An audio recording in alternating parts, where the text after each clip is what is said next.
Waving to some of the members standing outside.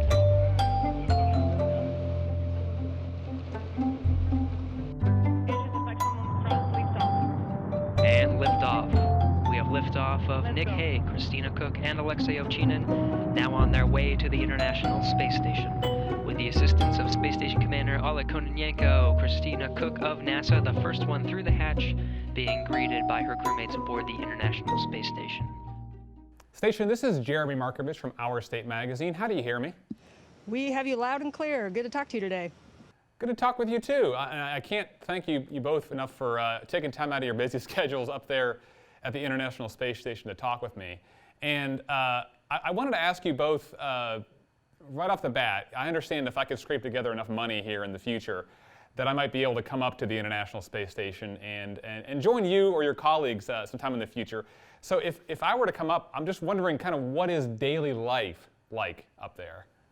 Yeah, that's a great question. We are certainly excited at the possibility of the International Space Station getting to be opened to more people, commercial industries, more researchers, more astronauts, and more just curious people.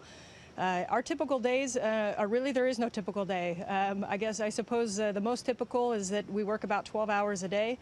And here on the International Space Station, which is a national laboratory, we have hundreds of science experiments going on every day. We also spend a lot of time maintaining the space station. If you figure this is kind of like a large home, a large 3,500 square foot home, and it has its own plumbing system and electrical system, and those systems are extremely complicated. They're autonomous systems, and so we interact with those systems every day, so we perform maintenance. And then we have to maintain our health every day, so we do exercise every day. And the tourists that come up to the space station, it'll be really interesting to see what things they get involved in, or maybe what projects of their own that they can bring. Well, it sounds like you both are very busy, a lot of the time. And I'm wondering just how often do you get the chance to look out the window, whether it be from inside or on a spacewalk, and just look down and just take in what you see? Well, as Ann said, we do have those 12-hour work days. So at the end of the day, we definitely can spend a few minutes unwinding by looking out the window. We have a beautiful, what I call the bay window of Space Station, and we call it the cupola. And in that area, we have kind of a 360-degree view looking down onto the Earth, and we can also see all around to the entire horizon line around the Earth. So we get a few minutes each day to do that, and then, of course, on the weekends. And I think one of the things we enjoy the most is watching the Earth go by, taking photographs of it and sharing that. It's almost a way to feel connected with the Earth, taking pictures of places that you're from, places you love, places where you know people who are living. So that's a great honor and something we enjoy a lot. In terms of spacewalks, that's a pretty rare event. On our mission, we've had 3, and we've been a fortunate crew where all the crew members have been able to go out and experience and perform a spacewalk. So that is obviously another time where if we can catch a few free minutes between all that work that goes on for about 6.5 hours straight, we definitely take a second to look down on the Earth and appreciate the wonderful view that this position affords us.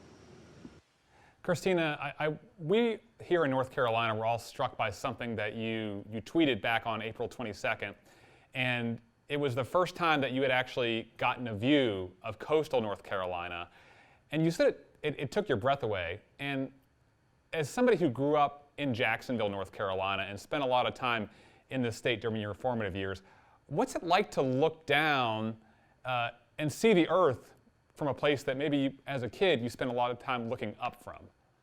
That's exactly right. North Carolina was where I was when the sky inspired me to seek the career path that I'm on right now. And now, interestingly, I look down on the place where I'm from and I find inspiration there. When the coastal area of North Carolina kind of came into focus around the horizon the first time I saw it, it did take my breath away, because suddenly the places I called familiar, the places I had seen on a map a million times, picking out where I'm from, the waterways that I would use to find Jacksonville on the map were all there. And that was a very, very poignant moment for me. One of the things that I wanted to express about that in particular with coastal North Carolina is the ocean is one of the first things that I look to for inspiration, because in addition to the night sky and the beauty of the universe, the ocean is another thing that makes us feel small and ponder our place in the universe, and kind of ignites that spirit of wonder and exploration. And Christina, one of the, I know you went on from Jacksonville, North Carolina, and went on to Durham. You spent some time at the North Carolina School of Science and Mathematics, and then graduated from North Carolina State University. And I'm wondering how those things led you to the path that you are now on today. Well, I think, as I mentioned, I found a lot of inspiration, first of all, where I grew up near the coast, in the ocean and the exploration of the islands in that area. And then moving on to Durham, I basically had kind of the wider world opened up for me. It was a very challenging environment at that school, and I recognized that if I stepped up to those challenges, that I could be successful, and that the harder I worked, the more rewarding the gains were. So that was an exciting period. And then moving on to North Carolina State was just a place where I found so many different ways to explore opportunities, not just in the incredible science and engineering courses, but in the extracurriculars. That's where I got my start rock climbing, which is where a lot of the skills that I've incorporated in becoming an astronaut came in handy, not only academically, but in other realms. So really in all aspects, it kind of played into it. And I think most importantly, like Anne has expressed before in her growing up years, no one ever discouraged the girl from North Carolina that had a dream to become an astronaut. And I think that was the most important thing. It's going to be a little bit of a time before you're able to get back down to Earth. And I know that you no longer live in North Carolina, but I'm wondering, like, to this day, maybe what you carry forward from that time. What part of North Carolina is always in you, even as you move on to really exciting things, including space? I think one of the things that I carry forward with me are the values from North Carolina. You know, North Carolina is a place where everyone's accepted. In particular, Jacksonville, North Carolina, where I grew up, being close to Camp Lejeune, is a very diverse town.